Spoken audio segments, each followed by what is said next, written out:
Si vous n'avez pas pu tester Monster Hunter World lors de la précédente bêta, eh bien réjouissez-vous, puisqu'une seconde phase de test démarrera dès le 22 décembre prochain, et cette fois-ci, pas besoin d'être abonné au PlayStation Plus pour en profiter. Bonjour et bienvenue sur Hunter Project. Dans cette courte vidéo d'actu, on vous donne tous les détails de la prochaine bêta ouverte de MH World, ainsi que quelques infos sur certaines des récentes déclarations du producteur du jeu Ryuzo Tsujimoto au sujet des futurs ajouts de monstres via une série de DLC gratuits. Parlons d'abord de la prochaine phase de bêta de Monster Hunter World. Il n'y a finalement pas grand chose de nouveau par rapport à la dernière bêta, si ce n'est que cette fois-ci, elle sera ouverte à tous sur PlayStation 4, sans nul besoin de posséder un compte au PS Plus. C'est une nouvelle fois dommage pour les possesseurs de Xbox One qui ne pourront pas en profiter, mais lorsqu'on se penche un petit peu sur la communication de Capcom vis-à-vis du jeu, on remarque très vite que la console de Sony reste la plateforme privilégiée pour parler de leurs futurs titres. Concernant la bêta, cette dernière sera accessible du vendredi 22 décembre à partir de 18h heure française et fermera ses portes le mardi 26 décembre à 18h là aussi. Ce qui vous laisse quand même pas mal de temps pour découvrir ou redécouvrir les 3 quêtes disponibles ici, entre 2 repas de famille éventuellement. On y retrouvera donc une chasse au Grand Jagras dans la forêt ancienne, une un petit peu plus avancée contre le Barross dans le désert des termites et une dernière contre l'Anjanat dans la forêt ancienne là aussi.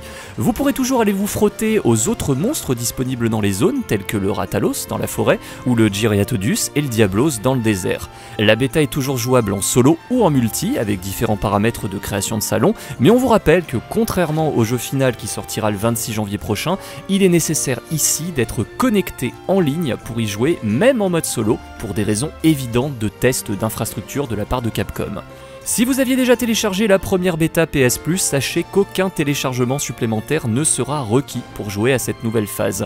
Enfin, de même que lors de la première bêta, compléter l'une des 3 quêtes vous permettra de recevoir l'apparence de maquillage militaire à utiliser ou non dans le jeu complet, et chaque première victoire sur les 3 quêtes vous octroiera un pack d'objets à utiliser là aussi dans le jeu complet, comme des pièges, des potions ou encore des poudres de vie. Un dernier point avant d'aborder les news des futurs DLC du jeu, les quêtes de la bêta ouverte seront là encore limitées à 20 minutes au maximum et à 9 morts, là où la plupart des missions du jeu complet disposeront d'une fenêtre bien plus large de 50 minutes et de 3 morts au maximum. Une limitation un peu pénalisante pour vraiment profiter de l'exploration des maps, mais gardons tout de même à l'esprit que cette bêta reste avant tout un test technique pour le studio japonais.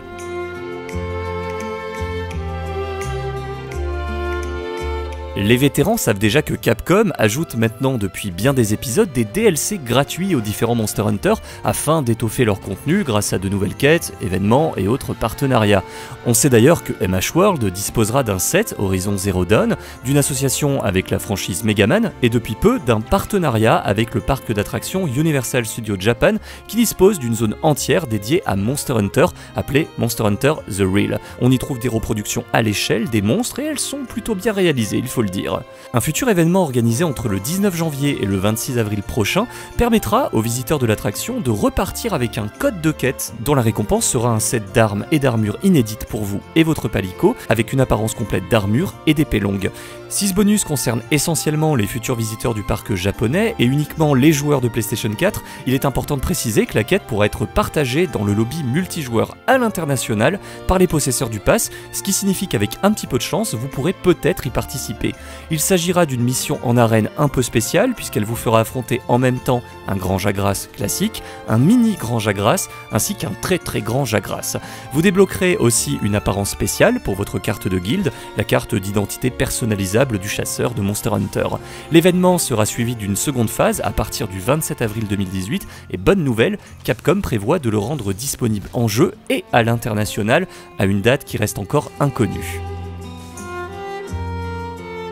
Ce qui nous intéresse maintenant, ce sont les déclarations du producteur Ryuzo Tsujimoto qui, dans une récente interview accordée au magazine japonais Famitsu, confirme l'arrivée de nouveaux monstres via de futurs DLC gratuits pour Monster Hunter World.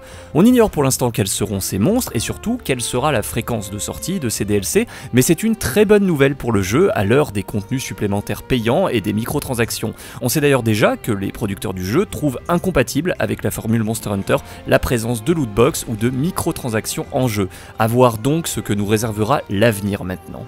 En tout cas, et vraiment de notre côté, on trouve que Monster Hunter World offre la base idéale, que ce soit au niveau de son gameplay ou de sa philosophie plus ouverte, à de futurs ajouts de contenu gratuits via des DLC certes, mais pourquoi pas aussi plus audacieux, plus ambitieux et payants s'il le mérite, avec de vraies extensions ajoutant de nouvelles cartes à explorer, de nouvelles mécaniques de jeu, et même pourquoi pas le retour d'anciennes features abandonnées en cours de route. Bref, tout ceci n'est que pure spéculation, mais on se prend tout de même à espérer. Avant de vous quitter, un mot sur nos prochaines vidéos. On vous prépare de nouveaux guides sur les caps et les interactions avec le décor dans Monster Hunter, ainsi qu'une grande série de 14 tutos pour chacune des armes du jeu. Et afin de déterminer leur ordre de publication, on a mis en place un sondage sur votre arme favorite de toute la saga, et ce sera grâce à lui que nous établirons nos priorités dans la création de ces guides d'armes. Bref, n'hésitez pas à aller voter. Allez, salut et à la prochaine sur Hunter Project.